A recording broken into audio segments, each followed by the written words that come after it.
Hello everyone, और एक और नए वीडियो में एक और बहुत इंपॉर्टेंट वीडियो में आपको बताने वाला हूँ एलिजिबिलिटी क्राइटेरिया के बारे में। कुछ इंपॉर्टेंट चीज़ें जिन चीज़ों का ध्यान रखना, वरना आप काउंसलिंग से बाहर हो जाओगे, रिजेक्ट हो जाओगे।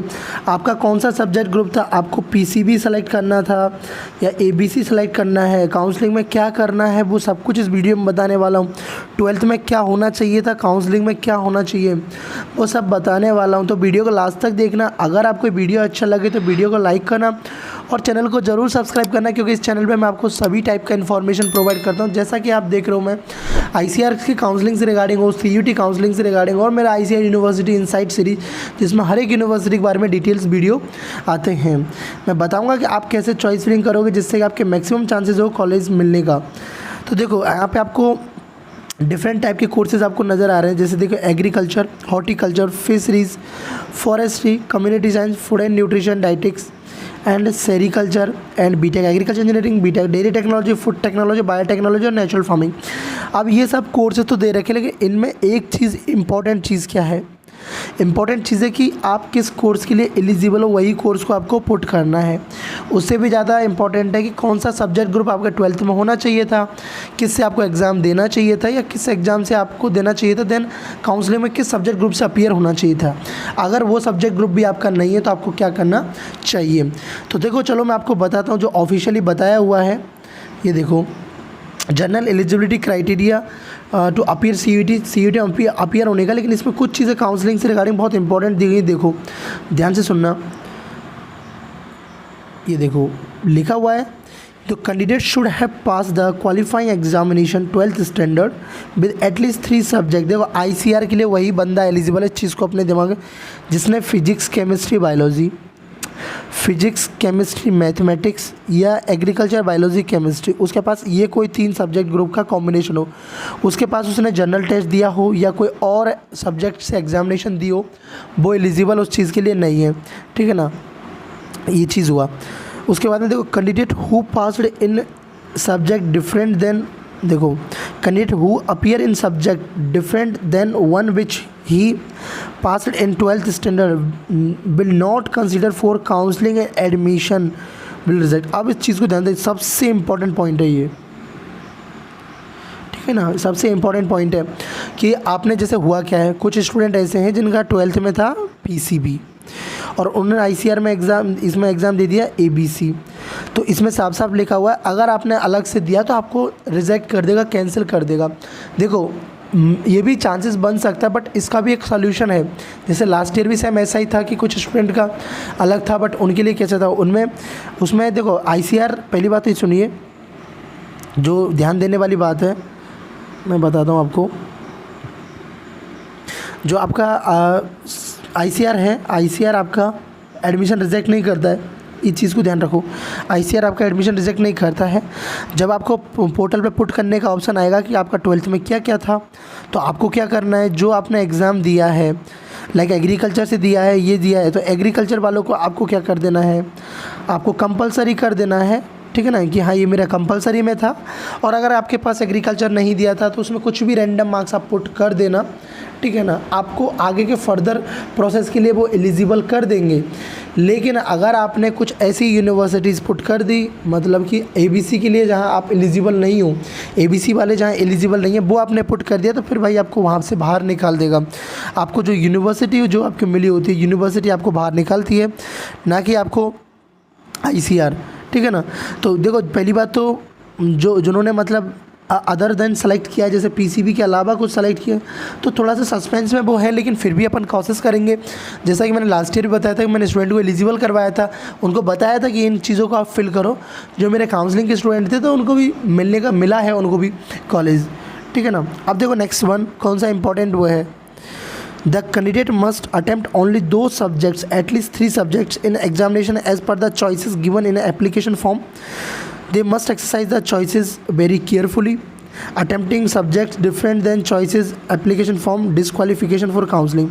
कहने का मतलब भाई, इसमें सीधा सीधा बताया हुआ है कि उन्हीं कोर्सेज़ को आप पुट करो जो कोर्सेज़ के लिए आप एलिजिबल हो। जैसे कि जो बायोटेक्नोलॉजी है, बीटेक बायोटेक्नोलॉजी है, बीटेक बायोटेक्नोलॉजी, तो इसके लिए दोनों कैंडिडेट एलिजिबल हैं। कौन कौन से? आपका पीसीबी वाला भी एलिजिबल है और पीसीएम वाला भी एलिजिबल है। तो एग्रीकल्चर वाला इसके लिए पुट नहीं कर सकता। अगर एग्रीकल्चर वाला इसके लिए रखता है तो वो भाई डिस्क्वालीफाई हो जाएगा, यूनिवर्सिटी उसको रिजेक्ट कर देगी, आगे फर्दर राउंड्स के लिए बढ़ने ही नहीं देगी भाई, उसका पूरा करियर समझ सकते हैं, मतलब पूरा साल वेस्ट हो जाएगा। तो इसलिए बोलता हूँ काउंसलिंग इसलिए इंपॉर्टेंट होती है, ठीक है ना। देखो फॉर फर्दर रिलेटेड क्वालिफिकेशन, ठीक है ना। और इसमें देखो ये चीज़ और लिखा हुआ है कि many attempting university special condition. तो आपको एक चीज़ों का और ध्यान रखना है, क्योंकि क्यों ये चॉइस फिलिंग ज़रूरी है कि इसमें देखो कि आपको किसका एज लिमिट आपको पता है नहीं उस यूनिवर्सिटी का, उसके हर एक यूनिवर्सिटी का एक स्पेशल एलिजिबिलिटी क्राइटेरिया होता है। कोई 16 से प्लस, जो 16 से प्लस होगा उसी को लेगी, ठीक है ना। उसका कुछ सब्जेक्ट 12th में ये होना चाहिए, कोई यूनिवर्सिटी ऐसे लेगी। आपको कैसे पता लगेगा, ये सब चीज़ मैं आपको बताऊंगा, ठीक है ना। तो देखो स्पेशल प्रोग्राम, जेंडर स्पेसिफिक आपको पता होना चाहिए, मतलब उसकी देखो इसमें लिखा हुआ है तो responsibility of candidate inquiry about the such special candidate.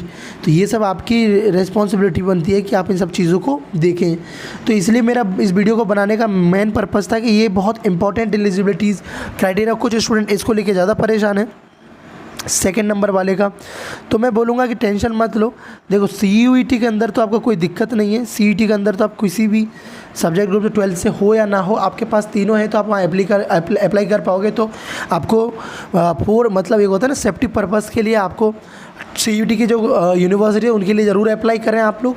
और ICAR के लिए अंदर कैसे करना वो भी मैं आपको बताऊँगा, जिससे कि आपको मैक्सिमम चांसेस हो कि आप कहीं रिजेक्ट ना हो और आप अच्छे से। और देखो जिन स्टूडेंट को काउंसलिंग के बारे में कुछ भी आइडिया नहीं है ना, उनको पता है कि कैसे पुट करें और उनको डर लग रहा है इस चीज़ के बारे में कि कहीं रिजेक्ट ना हो जाए, तो वो मेरा काउंसलिंग मेंटरशिप प्रोग्राम ज्वाइन कर सकते हो।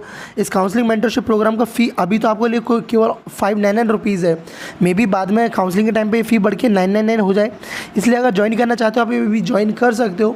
अभी इसमें सीट्स बाकी है, बाद में जब सीट्स कम रहेगा तो इसका फ़ी इंक्रीज़ हो जाएगा, ठीक है ना। तो इसमें आपको क्या क्या प्रोवाइड करूँगा मैं, आपको एक अच्छे मतलब कौन कौन से कॉलेजेस, देखो सबसे पहले तो इसमें जो बेस्ट चॉइस फिलिंग मतलब काउंसलिंग, पूरा काउंसलिंग प्रोसेस बताऊंगा। पूरा टेक्निकल सपोर्ट, अगर आपको टेक्निकल सपोर्ट भी चाहिए वो भी मैं प्रोवाइड करता हूं। इसमें बेस्ट प्रेफरेंस लिस्ट कि आपके रैंक के अकॉर्डिंग कौन कौन से कॉलेजेस आपको रखने चाहिए वो भी बताता भी हूं। अगर आप फिल नहीं कर सकते तो मैं वो करके बताता हूँ।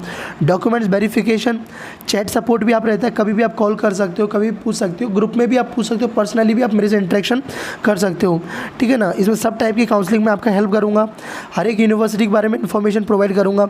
आपकी मैं जो डाउट सेशन लेता रहता हूँ, जूम मीटिंग पे अपना होता रहता है मीटिंग ऐप पे। तो इसको ज्वाइन करने के लिए आपको करना क्या है, जो आपको यहाँ पे QR कोड दिख रहा है इसको आपको स्कैन करना है। स्कैन करने के बाद में आपको इस पर आपका 599 रुपीज़ का पेमेंट का स्क्रीनशॉट सेंड करना है, जिससे कि आप मेरे साथ जुड़ सकते हो। यहाँ पे और भी बैंक से रिलेटेड डिटेल्स यहाँ पे दी गई हैं, आप इसका आप स्क्रीनशॉट ले सकते हो। ये आपको QR कोड दिख रहा है, इसका भी आप स्क्रीनशॉट ले सकते हो अगर आप ज्वाइन करना चाहते हो, ठीक है ना। तो इसमें हर टाइप की जो भी हमारे पास जो भी काउंसलिंग ICAR की यूनिवर्सिटीज़ की काउंसलिंग हो, CUET से हो, ओनली 599 रुपीज़ में अभी है, क्योंकि बहुत सारा मेहनत लगता है हर टाइप की काउंसलिंग में आपको प्रोवाइड करना, हर चीज़ों को, हर एक स्टूडेंट को हर चीज़ के बारे में बता पाना, ठीक है ना। तो इसलिए इसमें ICAR counselling, CET counselling, direct admission, college level counselling सब कुछ कवर होगा। तो अभी आपके पास चांसेस है कि आप अभी से ज्वाइन कर सकते हो, वरना बाद में आपको फ़ी में इंक्रीजमेंट देखने को मिल सकता है। और अगर आपका कोई भी डाउट हो, कुछ भी हो, तो मेरे से आप कमेंट सेक्शन में पूछ सकते हो, और नहीं तो मेरा पर्सनल व्हाट्सएप पे भी आप पूछ सकते हो। मैं पूरा हेल्प करने का कोशिश करूँगा आपको। इनकेस अगर किसी को मैं रिप्लाई नहीं दे पाया हूँ तो उसके लिए अभी थोड़ा सा क्योंकि बिजी शेड्यूल था इसीलिए आपको टाइम निकाल नहीं पाया हूँ। जब भी मेरे को टाइम मिलता है मैं आपको रिप्लाई कर देता हूँ। और यहाँ पे जो कुछ है हमारे लास्ट ईयर काउंसलिंग के जो अपने पेड काउंसलिंग के स्टूडेंट थे, जैसे कि देख रहे हो आप पेड, तो उनके जो पॉजिटिव रेस्पॉन्सेज थे हमारे काउंसलिंग के रिगार्डिंग, वो सब कुछ यहाँ पे दिए हुए हैं, ठीक है ना। तो चलो, आई होप इस वीडियो में इतना ही। आपको जो मैंने बताया वो समझ आया होगा, जो मैंने एलिजिबिलिटी क्राइटेरिया बताया उसका भी आपको ध्यान रखना, जिससे कि कोई दिक्कत ना हो, ठीक है ना। तो थैंक्स फॉर वॉचिंग। और वीडियो अच्छा लगा तो लाइक करते जाना, चैनल को सब्सक्राइब कर लेना फर्दर अपडेट्स के लिए। मैं आपको हर एक छोटी से बड़ी चीज़ें इस चैनल पे बताऊंगा। और तो इस वीडियो में इतना ही। So bye bye, take care, keep smiling and stay connected with us Study ethic.